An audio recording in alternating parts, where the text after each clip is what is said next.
Good evening to all of you under the sound of my voice, both at home and abroad. Welcome to another edition of our Government at Work program, a program brought to you by the CCM-led Nevis Island Administration and hosted by yours truly, Keith Scarborough.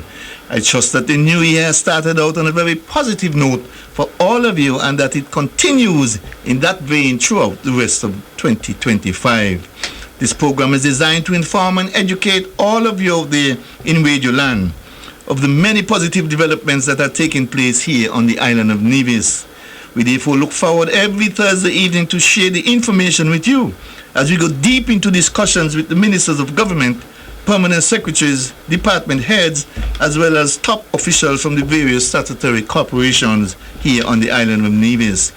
This program, I remind you, is broadcast live on VON Radio every Thursday evening from 8 to 9:30 p.m. Then we broadcast on Nevis Television on Sunday evenings from 8:30 p.m. This and other Government at Work programs, as well as our Bird's Eye View program, can also be seen on Facebook, YouTube, and the NTV web page. We shall now take a short break, and when I return, I shall introduce my guest for this evening's program to you. So stay locked on to the powerhouse of the Eastern Caribbean, VON Radio 860 AM. So right, St. Thomas is right, St. James is put together and build your land.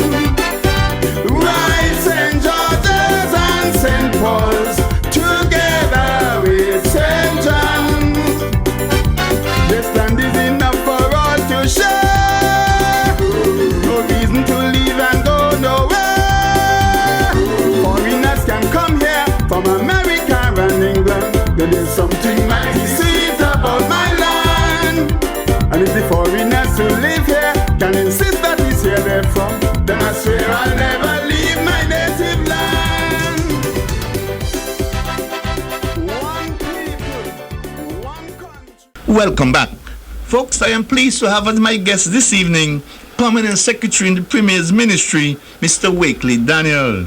Mr. Daniel, good evening, Happy New Year, and welcome once again to our Government at Work program. Thank you, Mr. Scarborough, and Happy New Year to you and all the listeners out there. As per usual, it's indeed a pleasure for me to be here, chit-chatting with you, discussing the happenings and the plans and programs that you'll find within the Premier's Ministry. It is always a pleasure and a privilege to meet here with you. Normally at the beginning of the year, you normally try and have me to start the year. So I'm honored to be here with you this evening, and I trust that we will have a wonderful time, a fruitful and a productive discussion this evening. Thanks for having me. I'm sure we will, and thanks as well. Now, you are currently on vacation as we speak. Correct. So I want to thank you up front for taking time out of your rest, comfortable rest, to be with us this evening. Much appreciated. How is the vacation going so far? Well, let's put it this way. I have what my ministry has called an uncalled vacation. An uncalled vacation, yes. I am on call. Any plans to travel? Because I could tell you from experience, if you stay home for all your vacation, you won't get much vacation at all. I know. I've been told that, but I will risk it. I will risk it and stay home for vacation. Yes. Well, as usual, the new year brings new challenges, and 2025 is no different. So let's get into our discussion this evening and see how we could make life a lot easier for our listeners and viewers. Sure. I normally like to start our discussions each year by asking to address the situation with regards to work permits, its deadline, its fees, and of course its penalties. Because as you're aware, we have quite a lot of non-nationals residing and working here on the island of Nevis, and it is important that they regularize their status at the appropriate time and place. So I want to give you the opportunity now to speak to those persons that this particular issue is related to. Okay, thank you, Mr. Scarborough. So let me start from the beginning. A work permit, by definition, is a document that gives you permission to work in a country that you're not a citizen of. Right? And in the case of St. Kitts Nevis, more particularly Nevis, the work permit, if you are from a foreign country, you're not a citizen of St. Kitts and Nevis. So that work permit gives you the authority, gives you the right, or to work here on the island of Nevis. Now, one thing I must say is that a work permit must be taken out by the employer, not the employee. And we must stress that point, because far too often we have persons coming and asking, well, Mr. Daniel, can I take out my own work permit? And of course, I have to explain to them that the very nature of a work permit is that you have your employer is the one who has to take out the work permit. And it means that when you take out a work, when your employer takes out a work permit, you are, for all intents and purposes, tied to that employer. You have to work for that employer and that employer only, no one else. Now, this of course can be very risky for an employer. And from time to time we try to encourage the employers to first try local, because the work permit is expensive, all right? Well, expensive, and it's done per year. But a work permit holder, a non-national, can start working for you, and then halfway through the year they decide, well, I'm sorry, but I don't like this job. I probably need to move on to another job. Mr. Charles, Mr. Harry out there decide to take out another work permit for me. There's there's very little that you can do about that. It's a risk that you're taking. And one seems to forget that this is a democracy. All right? And you cannot restrain a person and tell him that because I take out a work permit for you, you must work for me. And that's it. Somebody else make you a better offer. Democracy and capitalism is all about going for the better offer. And so what we find happening that sometimes, or what sometimes happens to the work permit holder has to return home for whatever reason. Perhaps their father or their mother during the period of the year may fall ill, or the children at home, and so they have to return home. So you may not even get a full year out of that work permit holder. That's true. So it is somewhat of a risk. All right. Now, some of the documents that are required when you are doing a work permit, 3 photos, of course. You have to make sure you identify yourself, that the person who you're taking the work permit out for, that you match it to their photos. So we have 3 photos. Then, of course, there is a police certificate that is required. And persons normally ask, well, why do you require a police certificate? Well, it is simple. Because we want to know who we are not only allowing to enter the country, but who we are allowing to work in the country. There are persons out there that may be of bad repute and bad character, or if they are from, let's say, Timbuktu, they might have been imprisoned, they might have committed certain crime there, etc., that we probably do not want to import here. True. So you want to know the person who you are getting. And so a police certificate is required from your home country. Right. And then there is some medicals that you also have to do. All right, a skin test, tuberculosis, etc. Because one of the things that we have found is that tuberculosis, TB, or the TB test, TB can be spread in different ways via sneezing, etc. And you do not want an outbreak of TB on the island of Nevis. All right, so all of these things that you'll have to do. Now, the part that you have asked about, Mr. Scarborough, is the timeline. Yes. Which is, so we are now in 2025. Yes. Which means that if you are to take out a work permit for 2025, your work permit holder, we often made an announcement in October of the previous year. So last year, October, in 2024, from October to December, yes, we give you a 3 months period of time for you to come in and Regularize. renew yourself and regularize Right. yourself. Yeah. After that 3 month period, it means that you're late. Yes. And of course, you may ask what penalty that we have. There is what you would call a late fee that you'll have to pay. The normal cost that an employer, and I must stress that, employer would have to pay is $2,500, $2,500. Yes. Which we think is quite reasonable. All right, because if I could digress a bit here, I have spoken to persons who have been to some other Caribbean countries, and they have said, Mr. Daniel, I really thought that the 2005 that the employers were paying, that was a bit exorbitant. You see, I've gone to certain other countries in the Caribbean, and I've worked in these countries, and I'm telling you, my employer had to pay triple that amount just to get me to work. I said, "Where?" They said, "Yes, I must apologize because I used to be one of the persons here who was screaming and said that's too expensive, it's too hard on us." But now we realize that 2,500, and it has been like that for some time now. Yes. Quite some time now. Yes. I want to take you back to Yes. what you mentioned earlier, because I think this is the first time I'm hearing it. I don't know if you mentioned it before, but it rings a bell just now when you mentioned the fact that somebody could take out a work permit for an employee, Yes. and then half with you. Yes. If a better offer come for that employee, Yes. they could just... Well, we try to discourage it, but Yes. it happens from time to time. Is there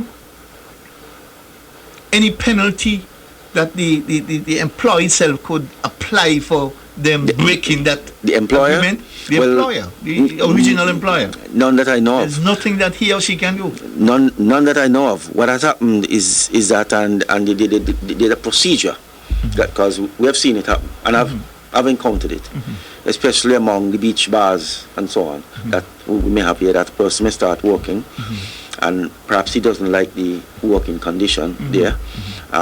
Depending on whoever is your boss, he may be stern or, well, I wouldn't say stern, but you may not like the working condition that he has you operating under, and you may decide to move on. What normally happens is that that employer would write a letter to us indicating that John Doe, who would have left, is no longer under my employ, and so I would like to rescind the work permit that I have taken out for that person. But it has happened from time to time, and and that is why, and I will repeat, that is why we keep telling persons, try local first. You do not have to take out a work permit for them. You don't have to spend that kind of money. Right, And right. if they leave you, at least you will not have had to spend that kind of money. That's true.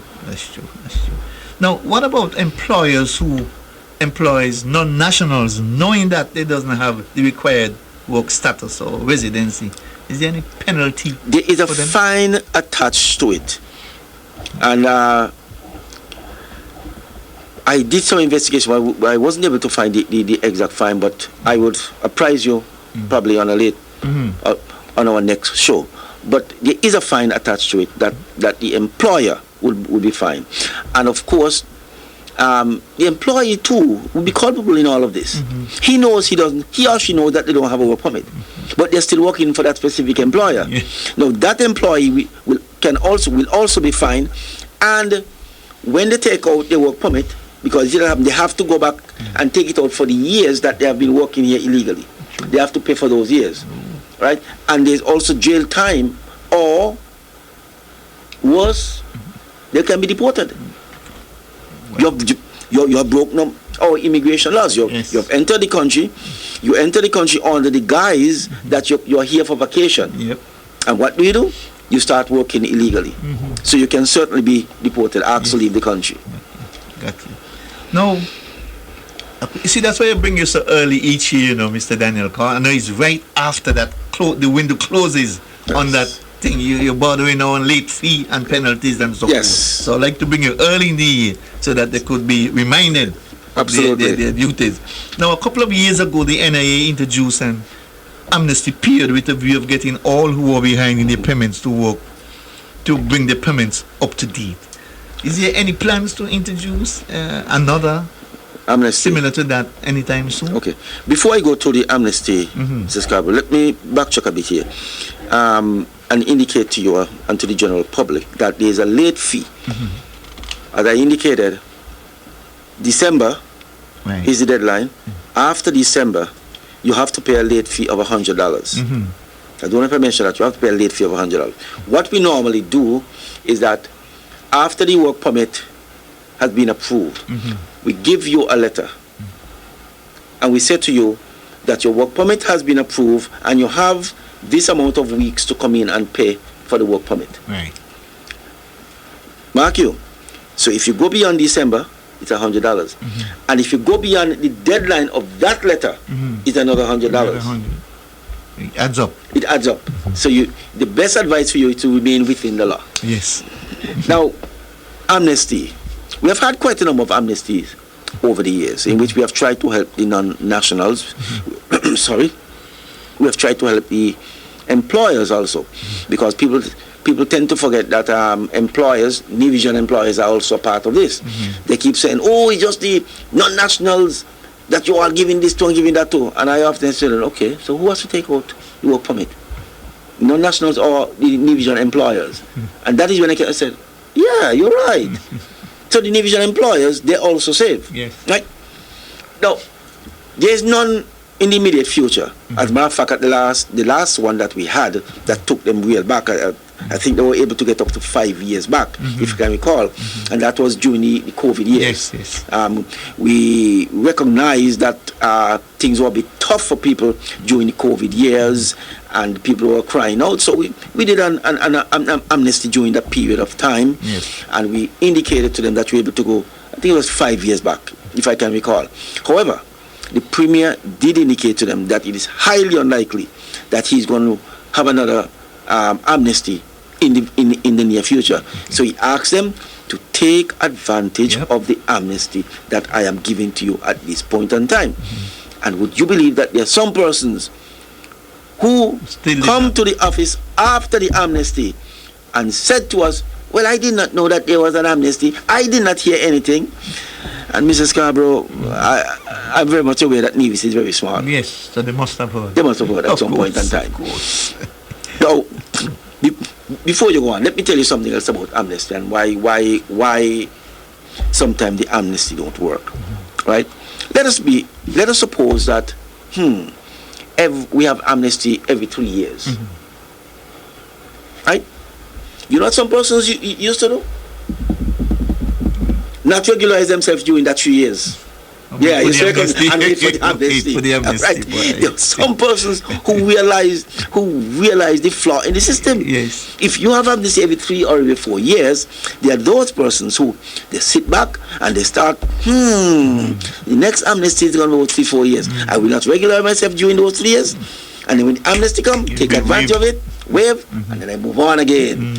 And so, for all intents and purposes, that person can be moving towards their citizenship scot-free. Of course. Yes. Of course. So, it is highly unlikely that we're going to have an amnesty in the near future. Okay. Now, a 6-month stay is normally given to a CARICOM national when they travel to St. Kitts and Nevis. When that time is up and they wish to extend their stay, what's the procedure? Who should they apply to? And what's the requirements before that extension can be granted? Right. Yes. So you're correct. CARICOM nationals, because of the treaties that we have signed, upon entry, they now get 6 months. Right.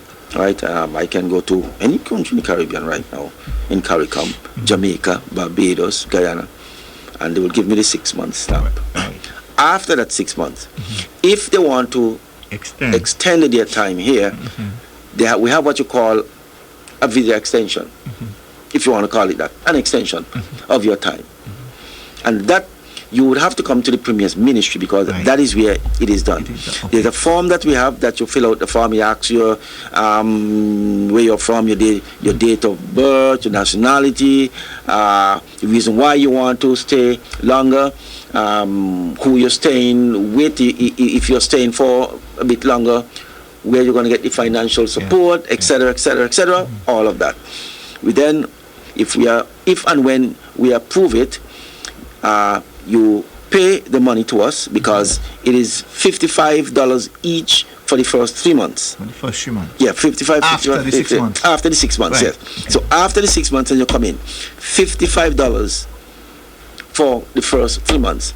After the first 3 months, if you come back and you said, well, I have found that I love Nevis and I want to just remain a bit longer, it is $75 after that. It's cheap. Yeah, $75 per month. Exactly. Cheap. But when you come for that extension, you must though bring your documents. Yes. Your previous documents. Yes, you walk with your passport, so that we can see that your 6 months have actually expired. Right. And you're or you have not gone for a couple of months over the 6 months, as some persons normally do. Okay. Couple of months over the 6 months, so we have to do the calculation. And of course, most times, so we ask you to walk with a ticket. If you come to me and telling me, I need an extra 3 months, so after 3 months I'm going to go home. Okay, Bring your ticket, please. Okay. Let us say that you actually intend to go home. Okay, great. And I know they have to come to the Premier's Ministry, but yes. Is it the immigration who extend yes. that time? Or? Gives the stamp, yes. Okay. So what we normally do is that we give you a receipt, you walk with the receipt and you go down to the immigration at the Cotton General Mall, because on the receipt we will tell you what extension is given to you, whether 2 months, 1 month, 3 months or whatever. What's the maximum added time that can be given? I try not to go beyond 3 months. Okay. Yes. Okay. I try not to go beyond 3 months, yes. Okay. Every year we come and we remind persons of the path to residency and citizenship, but of course there are new applicants every time. So walk us through that exercise one more time for those who may be listening and are thinking of applying for either of those status. Okay. But indulge me a minute, please. Sure. Before I go into that, there's something that I forgot to mention. There's a group of persons who don't have to do work permit. OECS. Oh, yes, that's true. OECS. And I hope that person's out there. Let me speak to that a little. You go right ahead, So, well, actually, 2 groups. But I'm going to explain them to you. So if you're from Antigua, right, and you come to Nevis, you don't need a work permit. You can just go and work for whoever you wish to work for. As a matter of fact, you don't have to travel on your passport. I can leave here and go to Antigua, St. Lucia, St. Vincent on my driver's license. Oh, really? Really? Freedom of movement, OECS. So this work permit status is for the extended Caribbean? For Jamaica, Guyanese, yes. None of the OECS countries? None of the OECS countries. Okay, that's interesting. So if part of CARICOM, yes, for the larger islands in CARICOM, those one are, well, some person may say the Greater Antilles, as they used to say back in the old days. You have Lesser and Greater Antilles. Yes. But so they do not have to apply for a work permit. They come and they start and they work. However, there's also they have to do a registration. Although a lot of them seem not to know or they don't. That is done at the federal office. But they go there and they register that I'm an OECS and Well, let me ask you this: how does that affect citizenship, though? Because you have to be here for a particular period of time. Yes, you still have to be here for the 14 years. So you're working. You don't need a work permit, but you still have to be here for the 14 years. And how do you capture that if the person can come in a driver's license and stay here for 14 years? How would you know? That's why they have to register. And some of them don't. Yes, some don't. But when they apply for their citizenship, well, of course, they'll have to present their passport, the evidence that as to when I came in, when I entered, and so on, yada, yada, yada. Right, so the passport is always there with the passport stamp as to entry, and they can look at all the entries that you. But if they could come down with just a driver's license. Well, of course but the immigration, the records you ready to show. When you enter. We now have accurate immigration system. And how long ago this started, really? For quite some time now. The OECS free movement. This has been going on for years upon years now. All right, but there's another category of persons who do not need work permit. I hope I'm not killing your time, but no. You take your time. This is all good, important information. It is. There are persons with skill certificates. Yes. They do not need now, and this is the interesting part. And I have to mention about this skill certificate. That this now includes persons who are from Guyana, Barbados, Trinidad, where you're from, right? CARICOM has now had a program, a policy, treaty in place that persons who are up to a certain standard, educational standard, who went to school, etc., have their certificate, let's say 6th form certificate. They apply for a skill certificate in that country, whether in Jamaica, Barbados, wherever. When they get their skill certificate in their hand, they can bring it here to be certified by us. I'm a part of that committee also. Right. And once we certify that this is a true skill certificate, they can work. without a work permit. We have flagged a number of persons who have carried out, if you want to say fraud, put together their skills, they have their certificate saying that they are skills certificate holder, yada, yada, yada. But of course, when we verify with the skills certificate committee back in the island, their names don't show up. Their names don't show up. Right. Those persons, we have asked them to leave the country. Oh, really? Yeah. So skills certificate holders, no, you do not need. And, you know, Mrs. Scarborough, we try our very best, and we have been doing some promos out there too. We have tried our very best to encourage persons here in St. Kitts Nevis also to apply for skills certificate. I am on that committee, and for some reason it seems to me that the persons here in St. Kitts Nevis, either, I can't say that they don't know about it, because some persons they do know, but they probably do not recognize the importance of it. Right? So they simply just do not apply for skills certificate. It's there. They can apply for it. And once you get it, can be used elsewhere. You can travel to anywhere in the Caribbean and work for free. You don't need to be stuck to an employer or anything. You could have 2, 3, 4, 5, 6 jobs. Well, no, that's not the case. Whatever area that your skills certificate is in, that's the area that you'll have to work in. So I retract that, yes. Okay. Whichever is the area, that's the area that you will have to work in. Okay. Now walk us through the residency and citizenship. Residency, citizenship. Yes, I talked so much about that the previous time. Yeah. Just a reminder, because you always have new applicants. You know. There are 3 kinds of residencies, right? First, let me deal with temporary residency.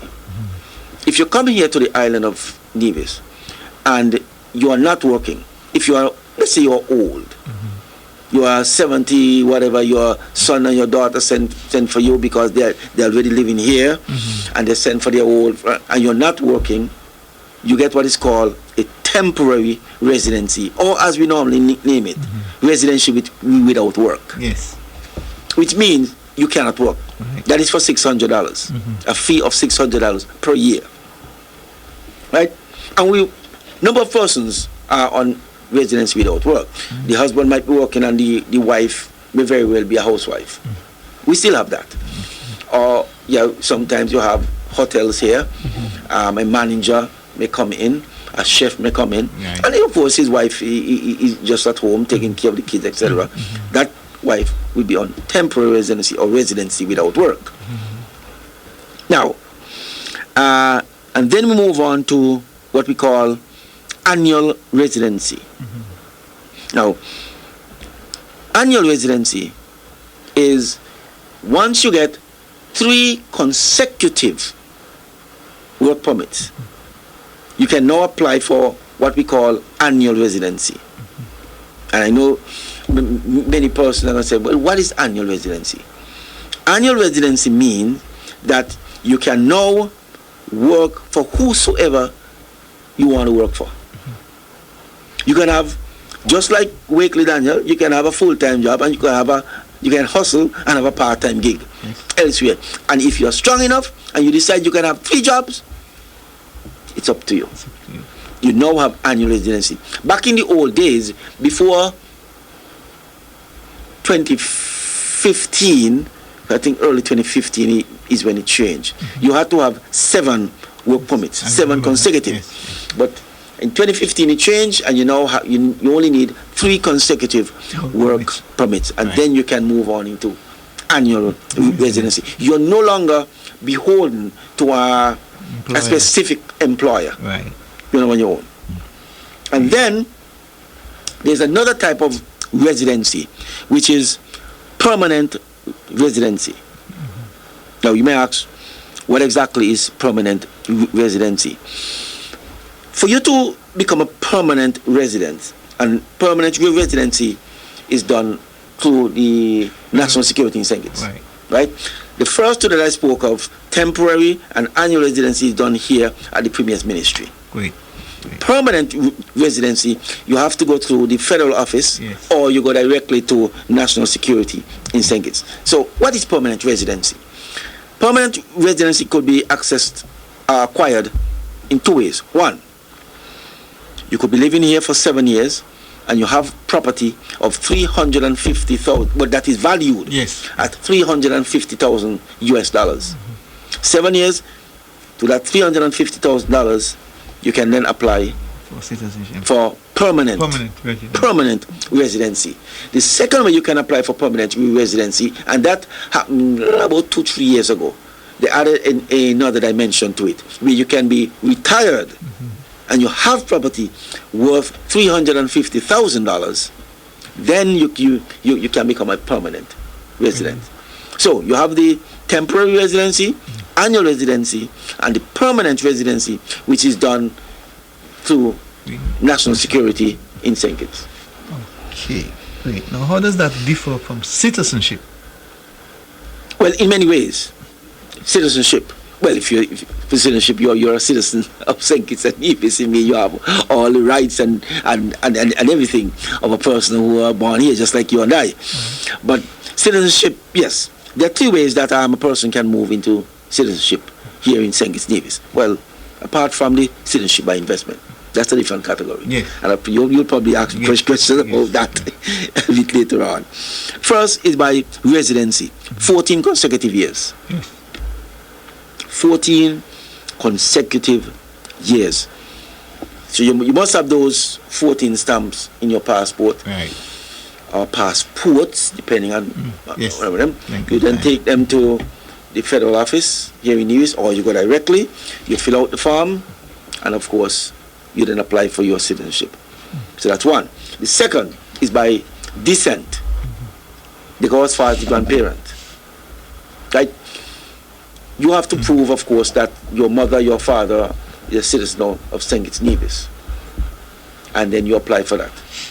For citizenship, of course, by descent. You are a descendant of a citizen. And then, of course, the final one is by marriage. If you're married to a citizen of St. Kitts Nevis, and then that person, your spouse, decide to apply for you, yes. I was asked this question only last week. Can a person overseas apply for citizenship online? Or do they have to come in person and do the necessary work? The form is online. Yes. You can fill out the form. You can download the form, fill it out, and get someone here to do it for you.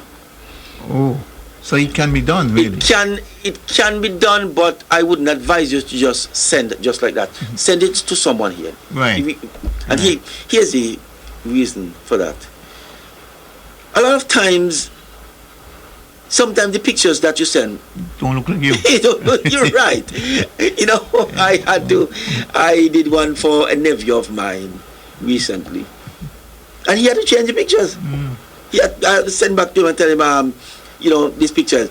And sometimes too, they may not send what we here call a police certificate. Yes. They may just go and get something that is not considered a proper police certificate. We know here in St. Kitts, the federal office and the national security, for example, in New York, we know exactly who to send them to. Right. Right. That's the next thing that we have to do, because when I carried the documents to federal office, the worker there was able to tell me, oh, he's living in Florida. So tell him that he has to go on such and such a site, make the application for at this police station headquarters, and get a police record. And so the young man, he did that, and then he was able to take. So it is often best, right, that you a middleman. Right. Same thing with passports. Here in St. Kitts Nevis, right? You can get the passport form online. Yes. But it is often best to have a middle person who can communicate to you that, Right. so and so missing. They say that your signature is not corresponding with whatever. You'll have to, whatever. Or the pictures that you send, your hair is too much down on your forehead. Okay. So it is often best to have a middleman Okay. doing such. Now, I want to move to a different area now, but still in the Premier's ministry. We know that there has been a drop in the selling of our citizenship passports, or CBA, whatever you want to call it. Yes. How has that impacted business at the passport office in the Premier's ministry, if at all? Right.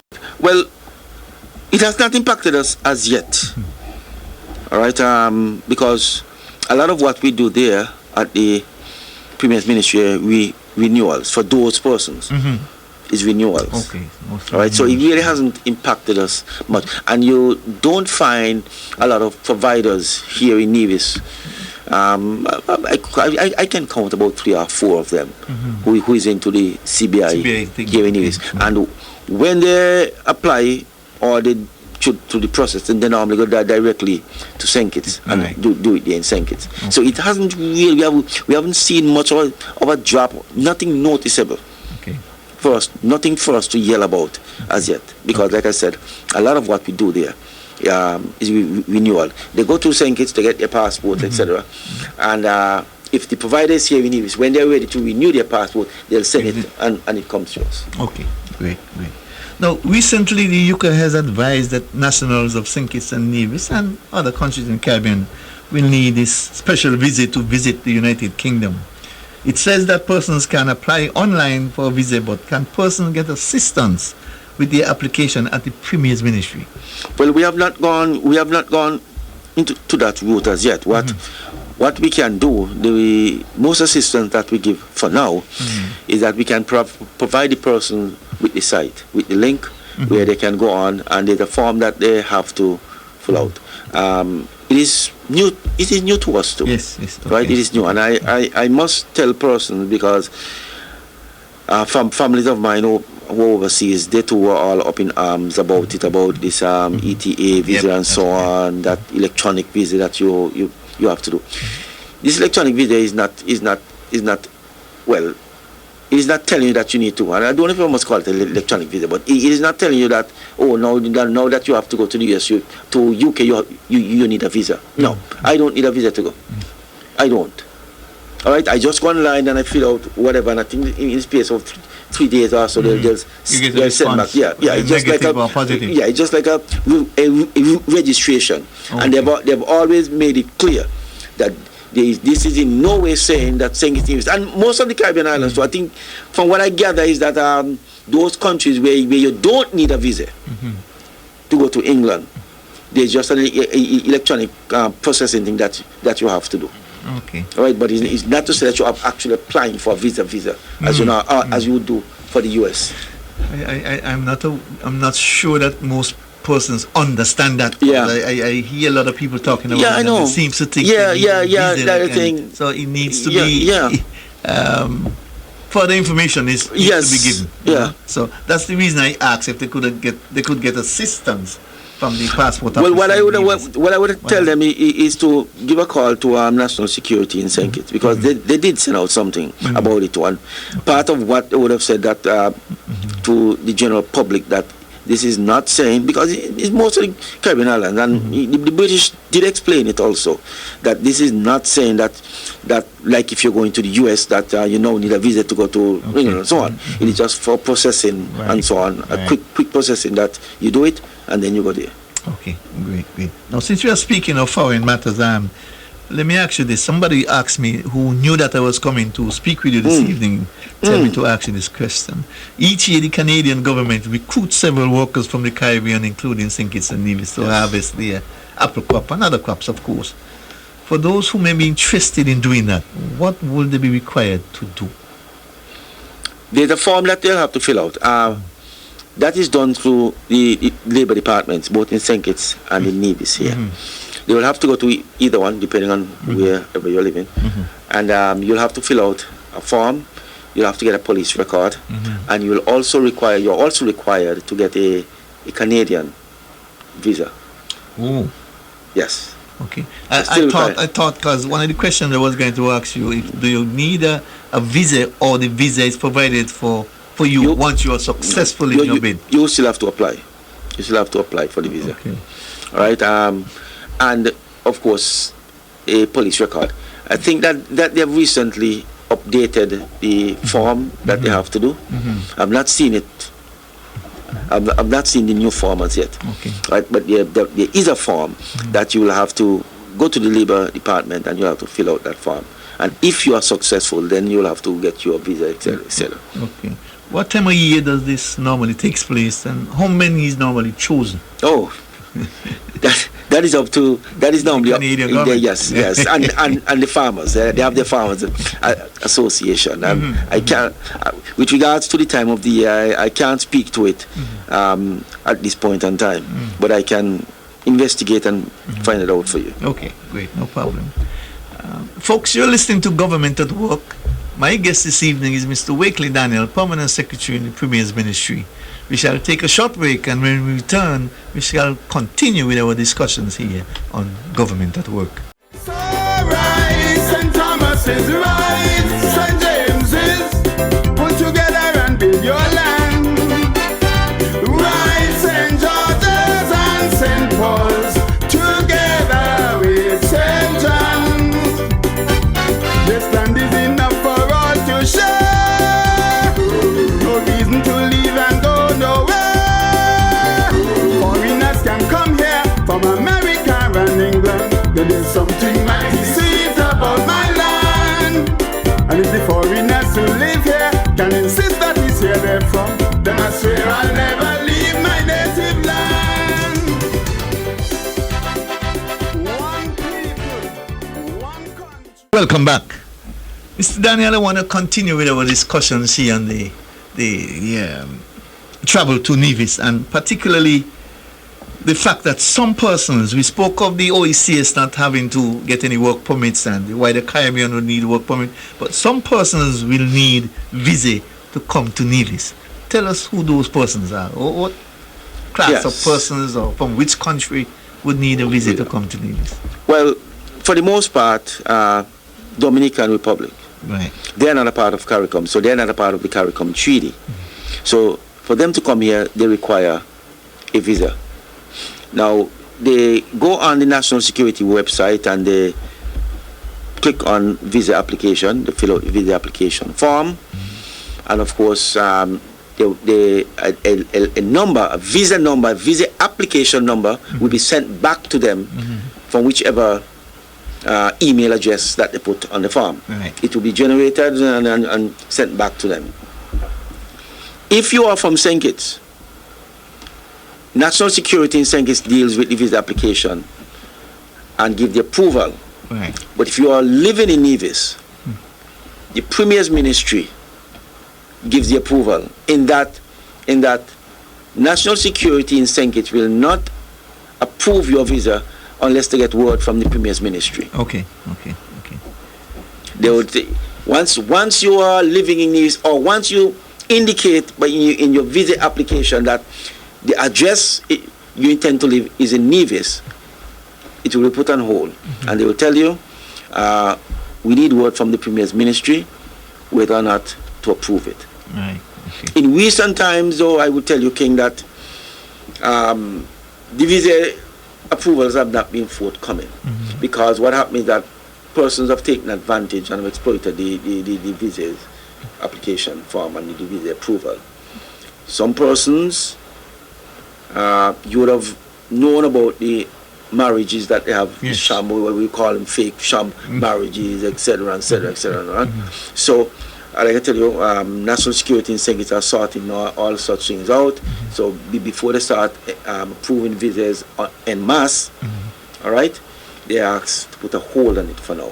No, that is not saying that visas are not still approved. Right. Because if there are cases, extenuating circumstances, it will still be approved. Right. If a mother is here living for a number of years, and they have their son, their 3, 4, 5-year-old son that they want to bring with them, they are a resident here, they've been living for quite some time, of course we would apply, and it happened.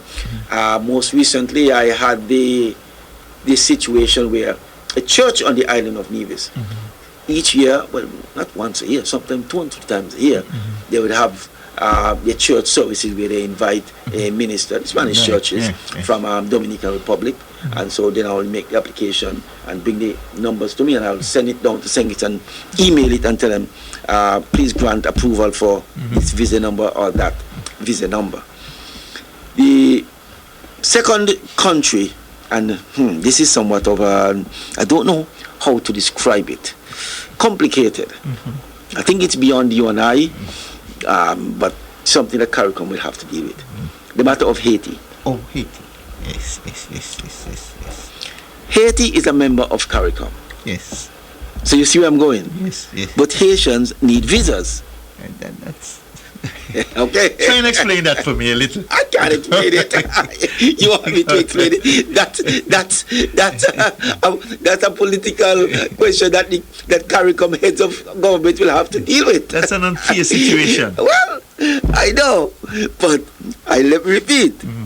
Haiti is a part of CARICOM, but unlike other CARICOM countries who don't need visas to come, in the CARICOM countries, they need visas in order to enter. And no reason is given for that. There's no reason that you can shed some light on as to why. Well, we know of the situation. The situation with Haiti, yeah. For the most part, Haiti right now has been described as a failed state. Right now, I mean, gangs have taken over. Yes. Large portion of Haiti. But like I said, that's a political question and a political answer that you'll have to ask CARICOM. Okay. They themselves will have to understand. Understood. Now, there's something that I should also mention. That there are certain countries in the world, well, I already mentioned about Haiti and Dominican Republic. Yes. We have had persons, let's say from the Philippines, Right. that when they come here, they also need visas. We have had quite a number of Filipino nurses who come to St. Kitts Nevis to work in both hospitals. Yes.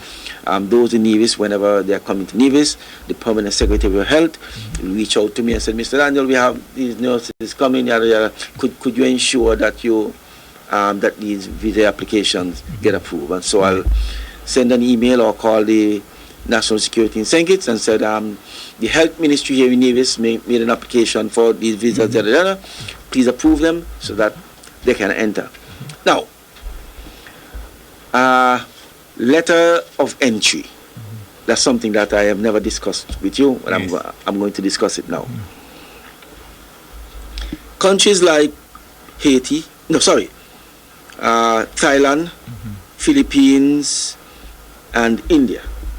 And you know we have quite a number of Indian cooks here on the island. A lot of restaurants. Right. For some reason, they love the Indian chefs. Right? So we have a lot of Indian chefs here on the island. When they are leaving their country, even though it's been approved for them to get their work permit.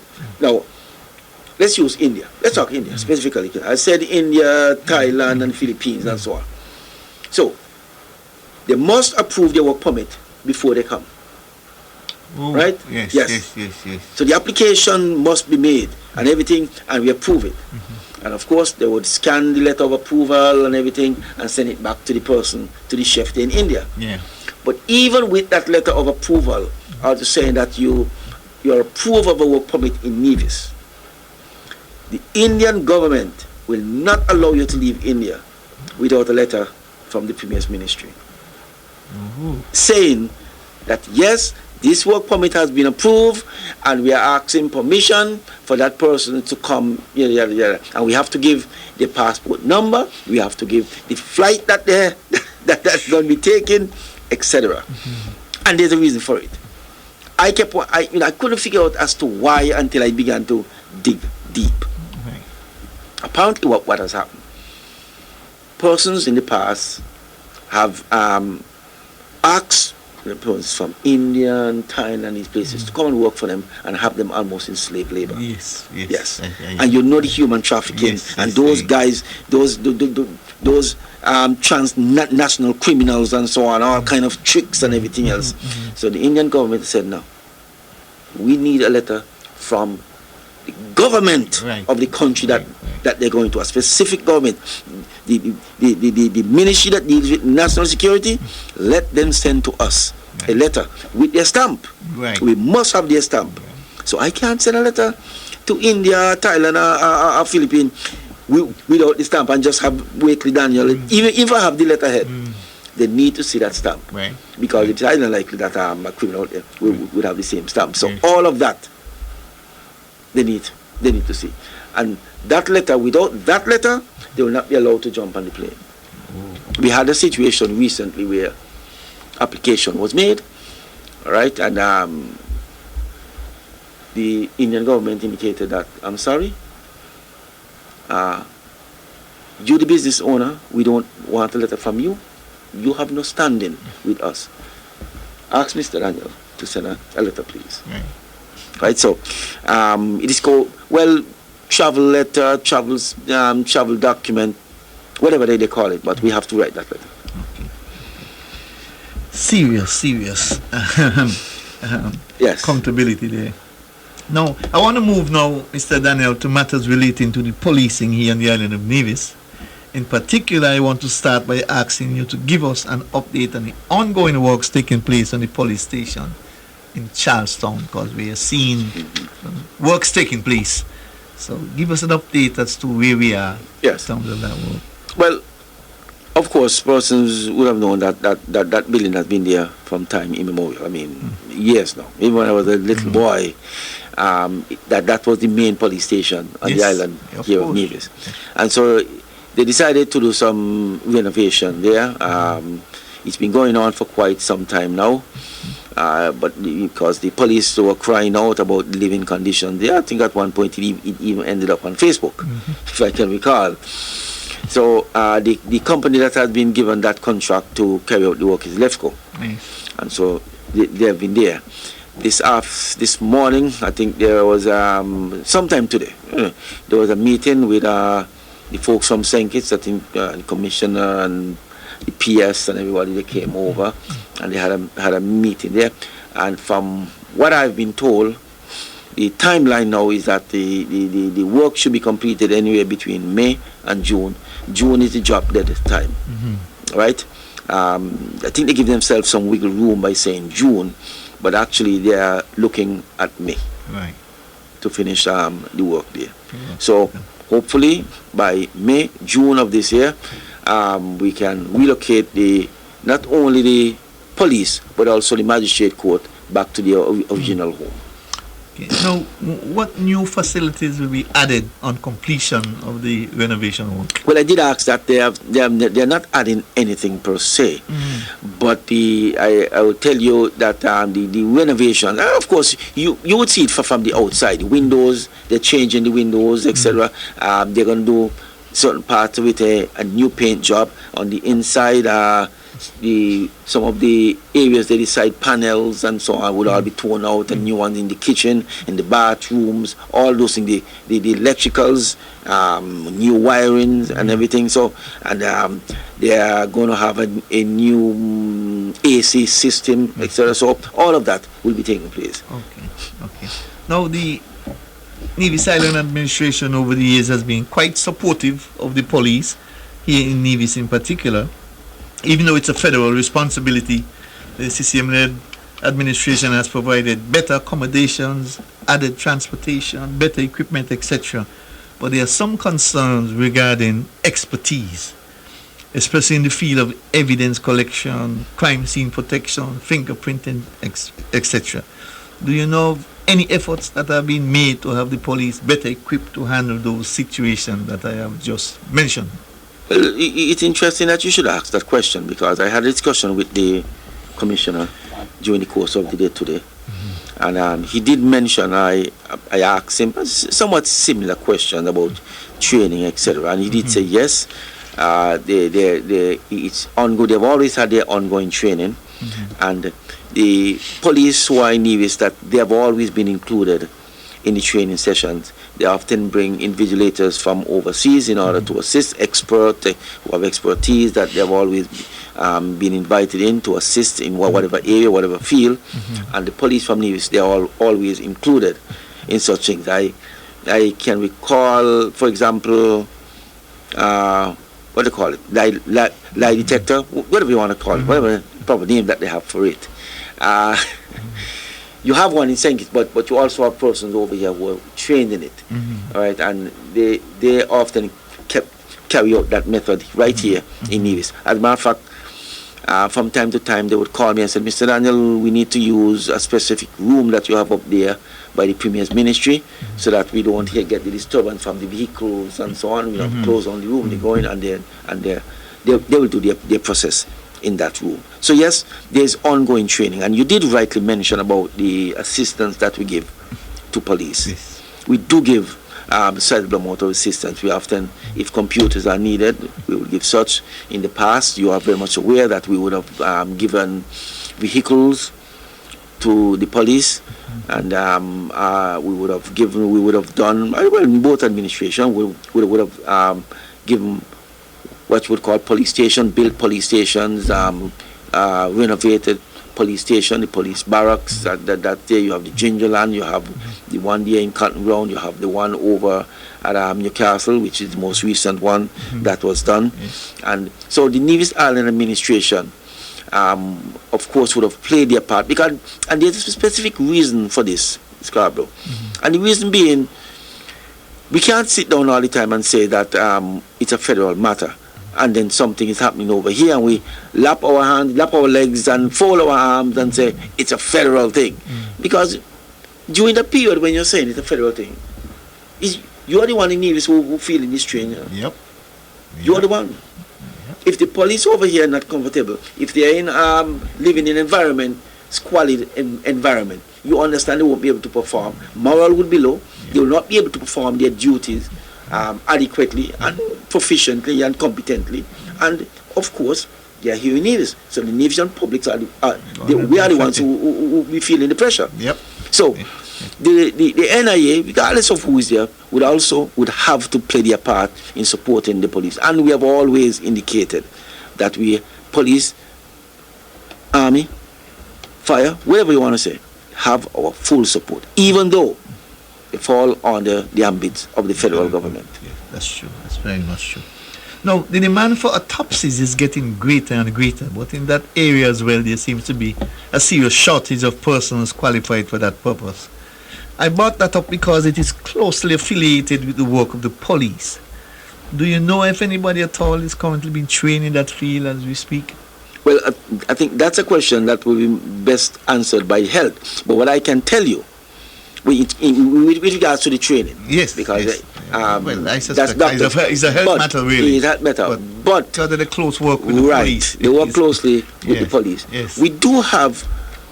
Last time I checked, we have 2 doctors, one from Cuba and a local doctor that carry out autopsy. Okay. So we do actually have 2 persons who engage in such work. Okay, that's good, because I know for years we had to be we have to be all the time, maybe, right, you know, and it became quite costly. Of course. I recall the years of that, and when you see the figure that they have to say, whoa. Yeah. That's a lot of money you're paying, but of course you don't have includes travel and accommodation and meals and everything. Okay. So you know, but you don't have resident doctors that can do it. Okay. Now, with the increase of non-nationals coming to our shows, there is a need for more police to be present on the island of Nevis. Currently, we have less than 100 police officers, if I'm correct, on the island. Any plans to increase those numbers, really? Well, that's a question that I've also asked the top brass in the police, and they did indicate yes. All right, in the next batch of trained police that they will be putting out, that Nevis would get its adequate share of police. We have always, and I'll be honest with you, that has always been a sore point for us. In terms of the number of police officers on the island of Nevis, because police are also human. Yes. They need a break. For lack of, I'm just going to say, they also have their wear and tear. They will be on call like you. Right. They also have their wear and tear. I mean, you want them to have clarity of mind and of course, and to feel fresh. Right. You can't be wearing out one group of police all the time, having them doing 12, 13, 14, 15 hour day shift. Because very soon they'll be of no use to themselves and they'll be of no use to you. Right? So it is extremely important that we have the required and the adequate amount of police officers on the island of Nevis. And this we will keep pushing for. Okay, great. Now, the police recently held its New Year's service at the Disaster Preparedness Unit, where a number of persons, including Her Honor, Hailita Liverd, His Lordship, Justice Patrick Thompson, and yourself, speaking on behalf of the Premier. So share that experience with us. Yes, this is an annual event that is done by the police officers. And I will tell you, for a number of years, I would have had a break in going because the Premier, used to go. Yes. The last one that I went to, I'll be honest with you, I think, let me see, they were still down in the police station there, Charlestown Police Station. And if my memory serves me correct, it might have been Superintendent David or one of those, who might have been there. Now, lo and behold, and back then when I used to do it with them, it was a much smaller event. Yes. I'm telling you, it was a much smaller event. You just had, well, 1 or 2 police, and you had the police. Yeah. And I was pleasantly surprised when I walked over there by the disaster management unit, and I saw, wait, this event has grown. Yes. As you rightly said, yes. Her Honor, she was present. Yeah. You had the Justice Thompson Jr., yes. He was the main speaker, the featured speaker. You had the commissioner, deputy commissioner. You have quite a number of the top ranks from St. Kitts. They came over, and you had quite a number of officers there who also they were taking part. And I will tell you, yes, it was a needed event. The speeches that were given motivated the police. It was more, in some respect, a pep rally. And of course, information that was given was quite heartening. The reduction in crime, etc.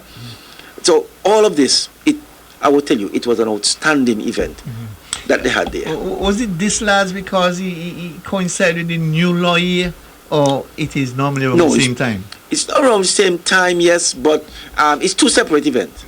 I know. It's 2 separate. The new law year start. They had it on the Friday. Yes. And the police had their event on the Thursday. Yeah. But I was thinking maybe it's because he was so close to the new law, and the fact that so many persons were. I think that it was this big because they recognize that they need to show the support for the police. And remember something also, that the commissioner was the superintendent in Nevis. Yes. He knows Nevis. He knows, and he has always said, "It's Nevis who made me. Nevis who gave me the It is Nevis. Yes. Because he was the one in charge in Nevis. You understand me? So, I mean, he's always here. He's always in Nevis. Like I tell you, he was here today. He and I spoke on the phone, and he said, "Boy, Wakely, I'm here in Nevis, you know. I'm in Nevis." I said, okay. And then he started explaining as to what's going on, etc., as to why he's over here. So I think that he recognized that you just can't live as if treat Nevis as if it's a stepchild. No. Those days the police said, yes, here is where he sharpened his craft and everything else, and so on. So yes. Now, let me ask you this. What part does the traffic wardens play in terms of policing other than directing traffic? Well, the concept of the traffic warden came about, and when they approached me, indicated that the traffic warden, it was primarily to help with the traffic. Yes. Right? As the Premier would have rightly said, all indicators is that more and more cars are coming in. One family would have all 4 and 5 cars. Sorry, one family would have sometimes 3 and 4 cars. You have 3 young people, 4 young persons living in a home, and they have to. So more and more cars. Parking space is becoming more and more difficult in Charlestown. You have the yellow lines, etc. Persons, as you and I know, love to park, if you want to say, block traffic, even sometimes in the heart of Charlestown, to speak to a friend or something. So the traffic wardens are absolutely necessary. And so they asked me, they came and they discussed it with the government, NIA, they discussed it with the Premier's ministry, and of course we were happy to oblige by providing them with a number of traffic wardens. Is it working out? Yes, it is working out. Persons in the past would have just come back at yellow line, rushed to go into the bank and have their vehicles there. Right? The traffic wardens have now caused a decrease in such activities. It still goes on. It's not a perfect system. Don't get me wrong. It is not perfect, but it's helping, and they're playing their role. Yes. What's the difference between the traffic wardens and crossing guards? The crossing guards. Yes, the crossing guards, they are under education. Oh, really? Yes. Traffic wardens are under Premier's ministry. Crossing guards are under education. There was a period of time when all of them used to be under the Premier's ministry. I know you remember from the old days. I know you remember from the old days, man. But eventually what we did, and I think what happened to, I don't know if you recall, at one point in time, I was permanent secretary of both Premier's ministry and education. Yes. Right, so they all used to be under me. When we passed education over to Mr. Barrett, because he became the PS of education, we then decided to make the break. Right? Seeing that the crossing guards specifically work with the school in directing the children, ensuring that we have no accident around the school compound, etc., we decided that the crossing guard will go with education. The traffic wardens will stay with the Premier's ministry. Seeing that the traffic wardens work directly with the police. Although they are under the Premier's ministry, they take the marching orders in terms of direction, daily direction, and where they're going to work from the police, the traffic police. Now, well, let me ask you this. Since we are so short on police, how difficult it is for those traffic wardens to make that step to the next level and become police themselves? It's up to them. They can apply. If you recall, what's her name? She's from Jessup. I call her the real police. Okay. She was a traffic warden. Yes. She decided to take the leap and to go to the next step. It's up to the others now for them to follow suit. And I would encourage them to do so. Right? I would really encourage them to develop themselves, promote themselves, and to move on to being a police officer, if they care to. Okay. Now, members of the St. Nevis Army Armed Forces has been assisting the Nevis branch of the St.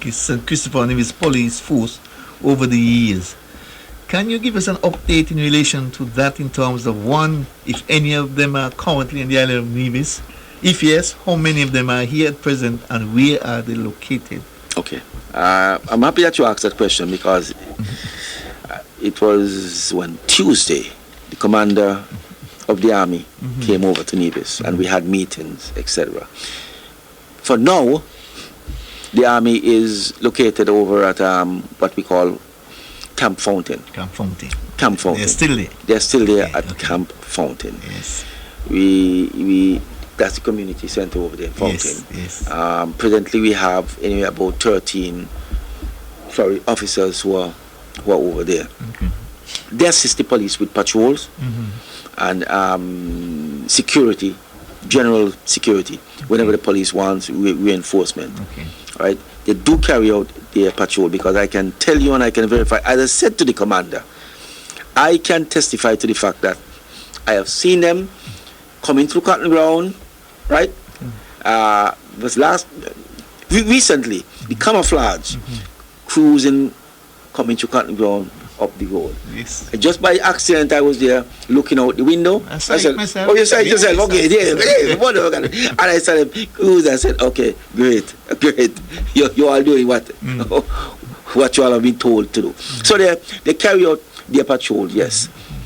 Now, there's a number of exciting events that is going to take place to the army, right? That we are eagerly awaiting for. One of the things that is going to happen very soon is a radar system, right?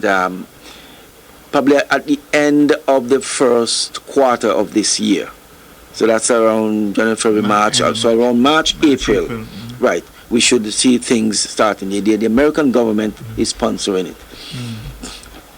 So they're going to have some of the in St. Kitts, and you have some here in Nevis that covers the water in St. Kitts Nevis.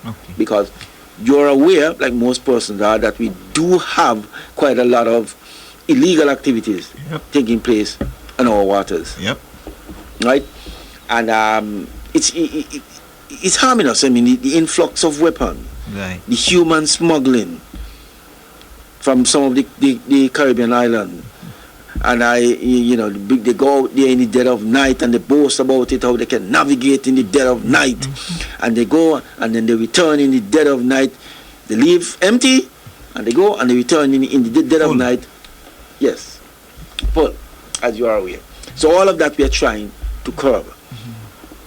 part and parcel of the future plan too, and in the very near future, is to also have a Coast Guard base here on the island of Nevis. I don't know if you're aware, most persons are aware, apart from the Army cadets that we have, there's also a Coast Guard cadet. A group of young high schoolers who are part of the Coast Guard cadet. They have their training days on the tennis court at Charlestown. So very soon we're going to have a Coast Guard base on the island of Nevis here. We have already indicated a site for it across Long Point, which is right next to the seawater. All right, they have already looked at it and they said yes, this is adequate, and so that is the future plan. And they will have a boat assigned to Nevis. So a boat in St. Kitts and a boat assigned for the base here on the island of Nevis.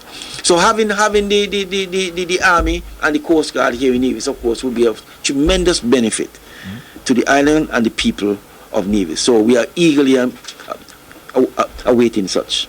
Okay, sounds good, sounds good. I want to move now to the CCTV unit, which quite a bit has been going on in that area without much fanfare, of course. The work continues to have Nevis fully covered with the CCTV.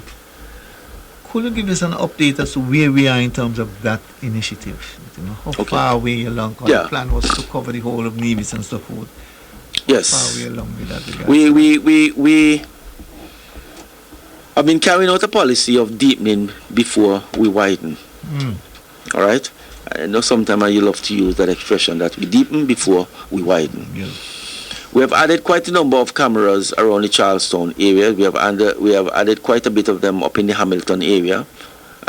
Government Road, we have added some around our area down at the Pinnies, Pinnies Park, down on the Pinnies Beach.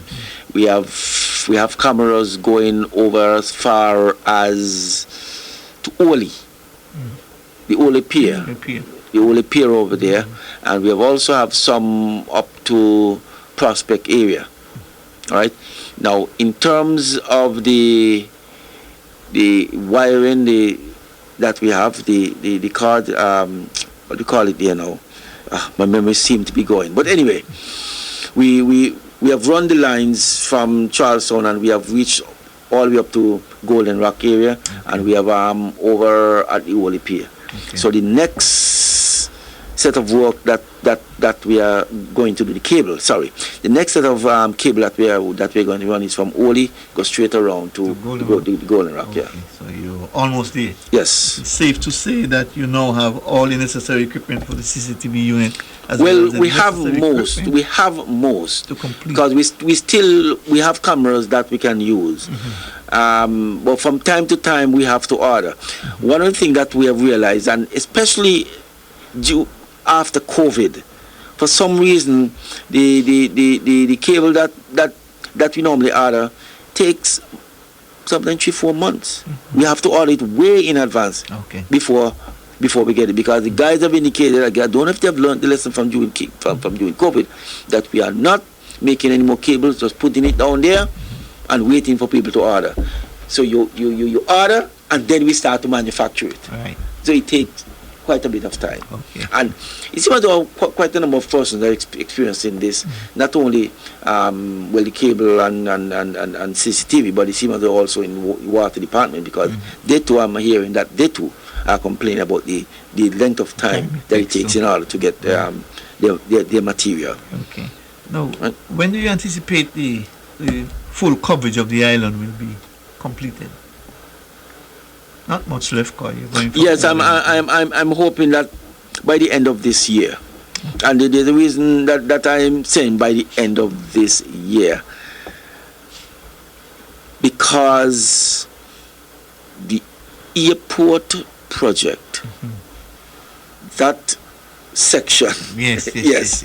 We don't want to run any lines in that area and then have to take them down. Yes, right. Understand. And that is why I paused when you asked the question. Understood. Because at some point in time, Nevis will have to take down their poles. Yes. yes, and to realign them Right, and to reposition them Oh, going on. So that is why when you ask the question, I pause Point taken. because that is uppermost Okay. in my mind. Okay. All right. Point taken. Is the work being done by IT or A collaboration. Oh. IT and the CCTV. We have Theon, and we have also a technician who works there at the CCTV with Theon. So both of them, along with IT, Craig is consulted with anything. If we need assistance from IT, Right. we use IT's vehicle and the expertise and everything. So it's a collaboration. If you recall, Theon is coming over from IT. All right, he used to work at IT all the years, and now he's now over at CCTV, running the CCTV program. Okay. Now, there were plans to have all government buildings covered with CCTV and hook up to the central CCTV system in Charleston. Where are we with regards to that? Well, for the most part, most of them. Yes, not all, but most of them. Okay. All right. Most of them are in Charleston, actually, in the Charleston area. Yes. Right. So yeah, I think that is taken care of. Right. You also have our ports. They too are covered. Charleston Port, you have the Ole Port, and I know persons have been asking, what about Seabridge? Yes, Right. we do have coverage here at Seabridge. That was my next question. Okay, great. There was some concern with regards to that, some time back. Yeah, so I'm happy to hear we this do coverage have here. we do have coverage, and I will also tell you, Scarborough, that we have some new AI cameras, certain areas on the island here in Nevis. Really? That can carry out, I don't know, some pretty interesting thing that those AI cameras can do. Pick up, right. Yeah, I mean, I could go back and I can tell you that let's say today's Thursday. Yes. Okay, I can just type into the computer on Monday, and I give the date. Give me all of the black vehicles that would have passed. Oh boy. or everyone who passed in a black shirt. Oh boy. But what is the footage like though? Is it? It's clear. It's very clear. Clear. Cameras are excellent. Unlike the old cameras when we were in the police station. Yes. Those new cameras, the new system that we have gotten from Taiwan, clear as day. Okay. And in the night, you can also see. Okay. All right, and you can shift the cameras here and there and everything else. Yeah. Just like you see on television. I don't know if you would have seen them on television with all those big televisions on the wall going around. Yes. Same system. Actually, I saw them in Taiwan. Oh, you saw them in Taiwan? Yes. Okay. Same system that we have here. Okay. Right? The television plastered across the wall, and you have the operators there looking at them and shifting and so on to see what's going on. Of course, there needs to be ongoing training, and we do have ongoing training. Okay. All right. One of the things that I think that we have been doing some training in, and we have to continue the training, is for the operators, the city operators, to be able to pick up certain trends and certain traits. There is something, if they look as though something is going to happen, they alert the police. Right. You and I can be watching an event and say, that guy there looks suspicious. Right, that lady looks suspicious, right. I mean, what? Right. He just, and then he come back here, and then he look like he's putting on something there. Right. You cannot alert the police officer. So that's the kind of training that I think that we are doing, and we need to get more of for the CCTV operators. Right. Now, with the workload increasing at the CCTV unit, has there been any discussions with regards to increasing the staff? Perhaps taking on a few more staff? There have been discussions, yes, but the increase in staff will go according to as we increase and we widen the cameras, etc.